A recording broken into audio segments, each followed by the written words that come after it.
Hello everyone. VNR VJ IET welcomes all the learners to know diffraction at single slit experiment using laser source. Let us know the objectives and outcomes of the experiment. Coming to the objectives, to obtain the Fraunhofer diffraction pattern due to single slit or thin wire using laser source. And coming to the second objective, to determine the wavelength of the source if the slit width is known or vice versa.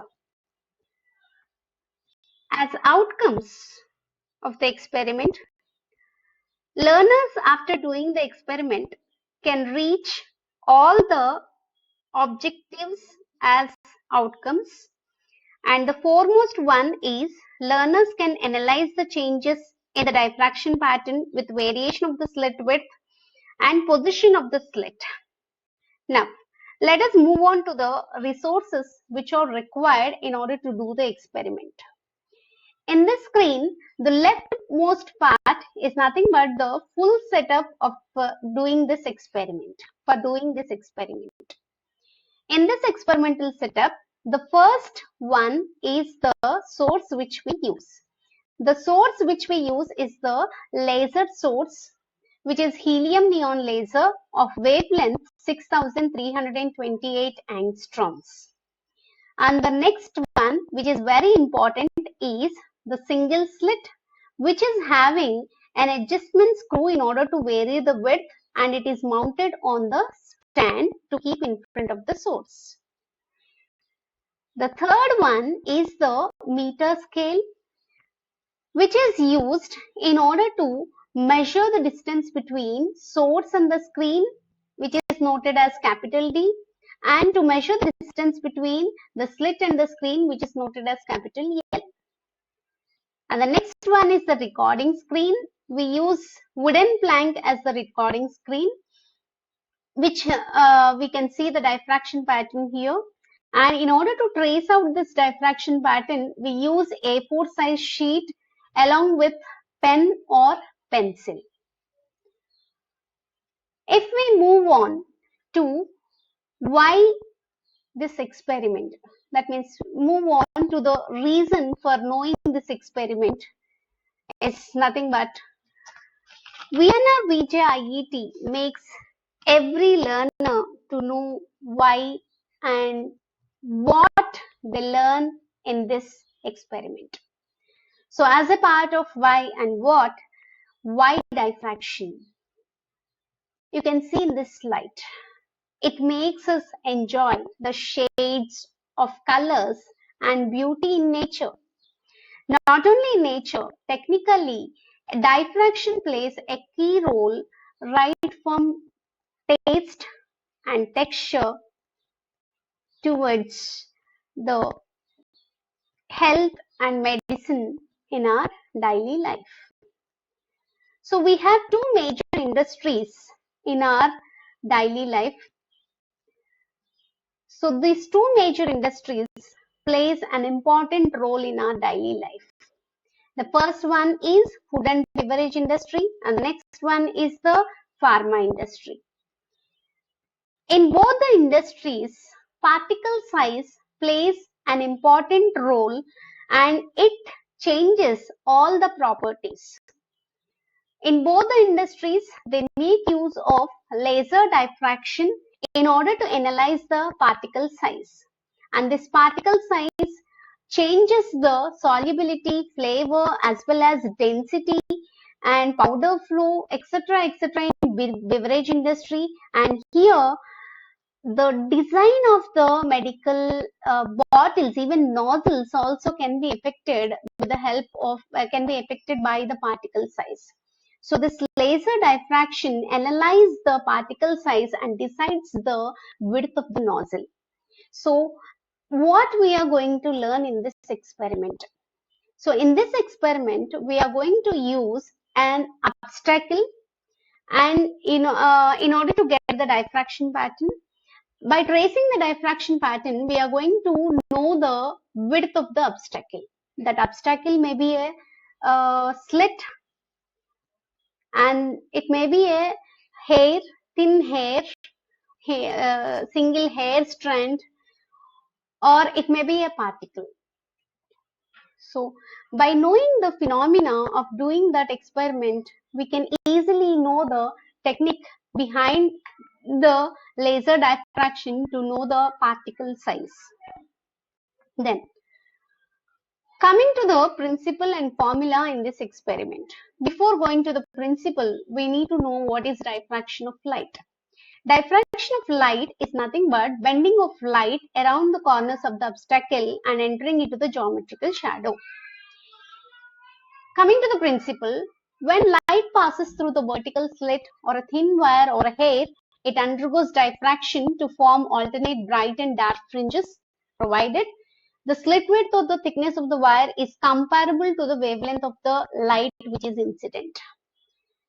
Coming to the formula, we use the condition of maximum rather than minima because it is very easy for us to trace out the maxima in the diffraction pattern rather than minima. So we use this condition, and the condition is A sin theta is equal to n plus 1 by 2 into lambda. And here A is nothing but the width of the slit and theta is the angle of diffraction. N is the order of the spectra and lambda is the wavelength of the source which we use here. And here n takes the values from 1, 2, 3 and so on, and we tabulate the same in the tabular form. And the important one is, what about the theory behind the experiment?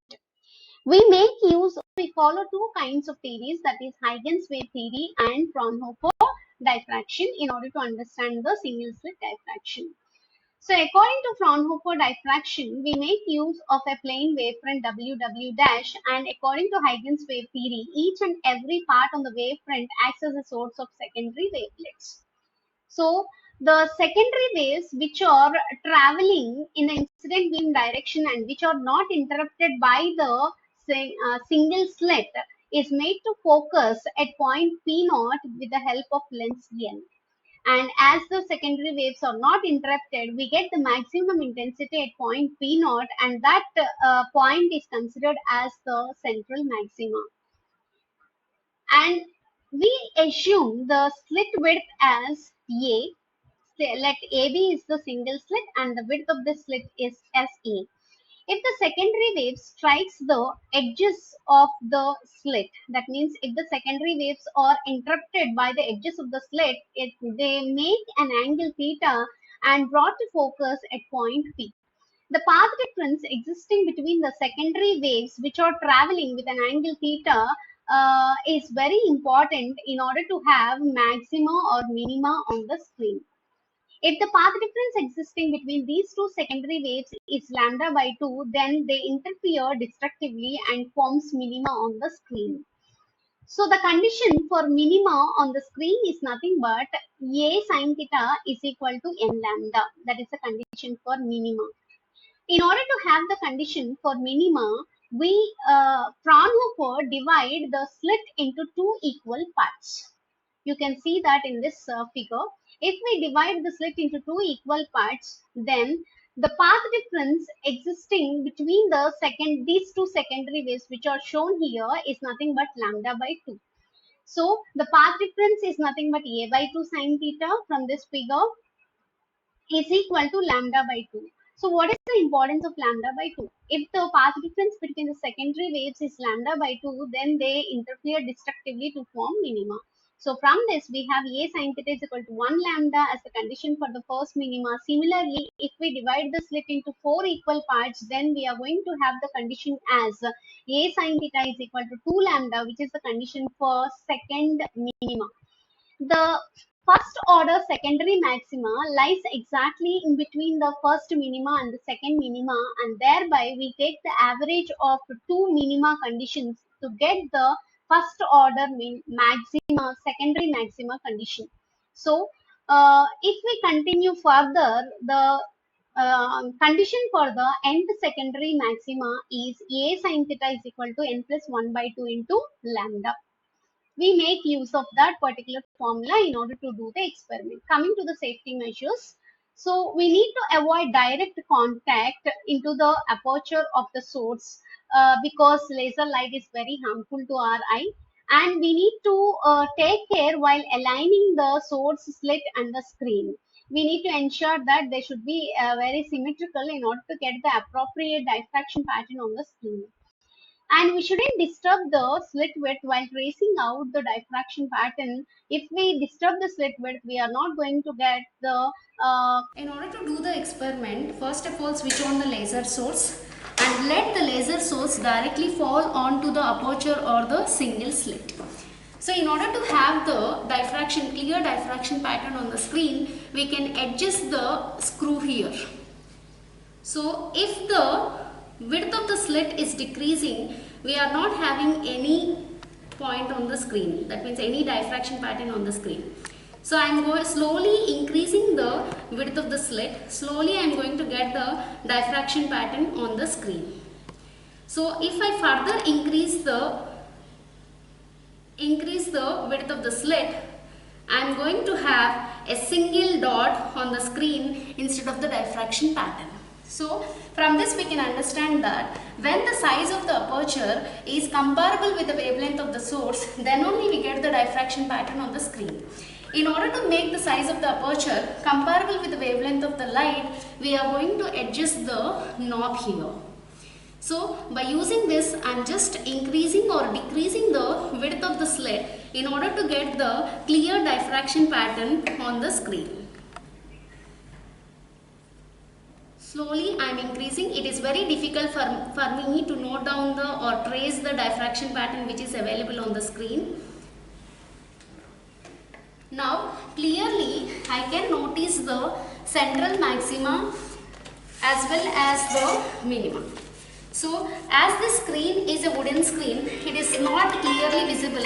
If I keep a paper here, then I can clearly see the diffraction pattern on the screen. So we can trace out the diffraction pattern by using your pen.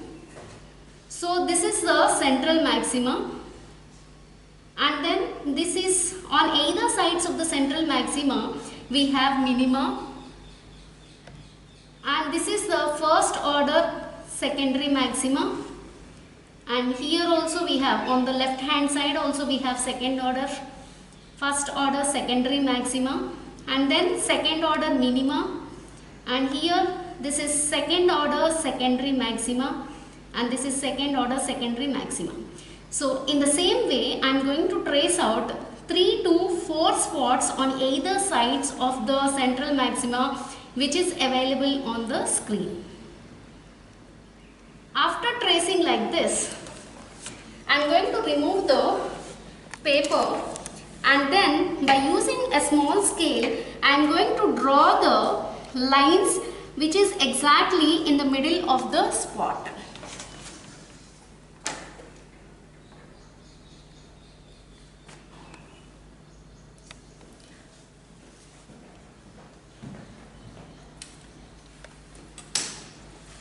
So after tracing out the diffraction pattern, we need to measure the distance between the slit and the screen. The distance between the slit and the screen is 49.5. It is noted as L, and L is equal to 49.5 centimeters. It is 49.5 centimeters. I have traced out the central maxima as circles.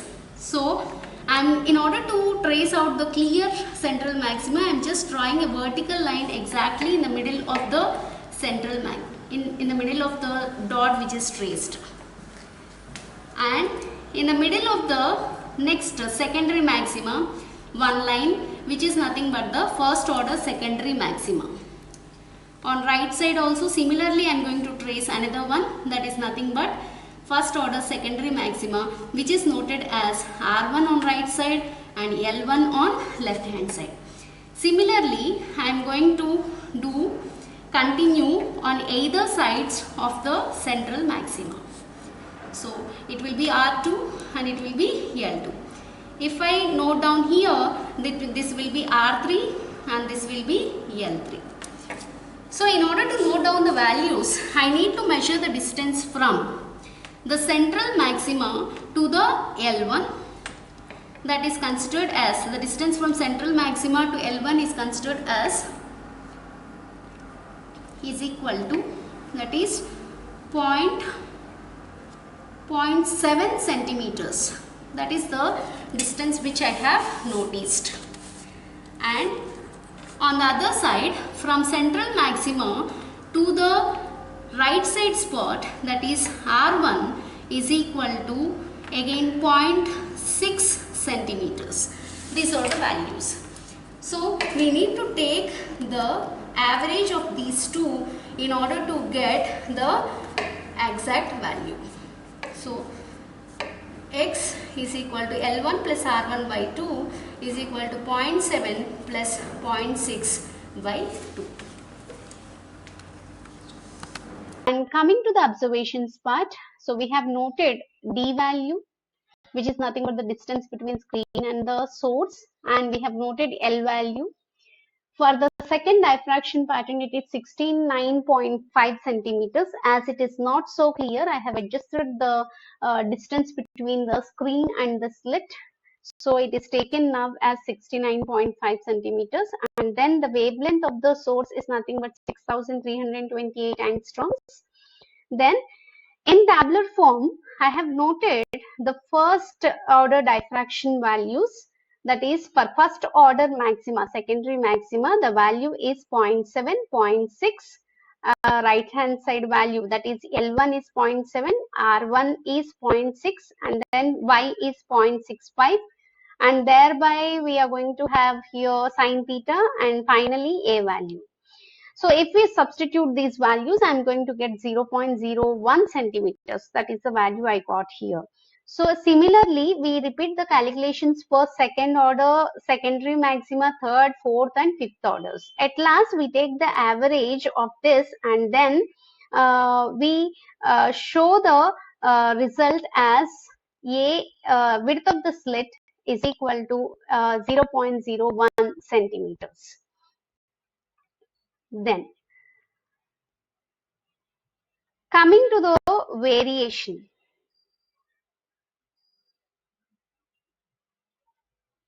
If we consider variation,